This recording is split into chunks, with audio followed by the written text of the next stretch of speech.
Кузнецы из разных уголков Якутии представили свое мастерство на Эсэхи Аланхо. По традиции проводятся республиканские конкурсы мастеров-изготовителей батыя, пальмы, хамуса, варгана и якутского традиционного лука.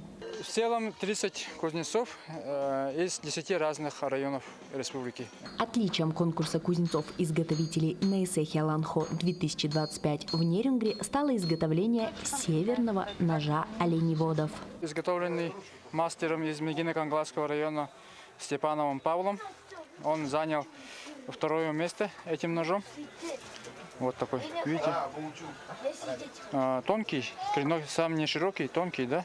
И спуск идет у него вот так. Кончика вот идет спуск.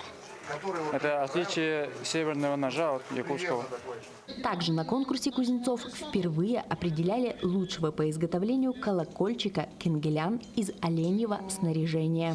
Живя просто в тайге, в стаде, мы всегда делали колокольчики. Ну, правда, не такие. Это вот такие мы первый раз укалывал. Я устал. Все вон в мозолях руки.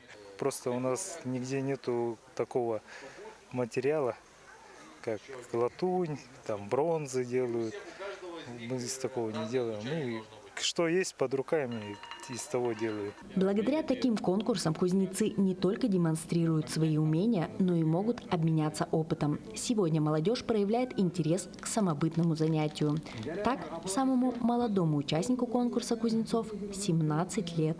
Поднабрал себе очень много опыта. Я очень рад, что смог приехать и участвовать в этом Эсэхи Аланхо. Я начал заниматься кузнечным делом в 2023 году в учебно-производственном комбинате имени Листикова в кружке «Кузнечное дело».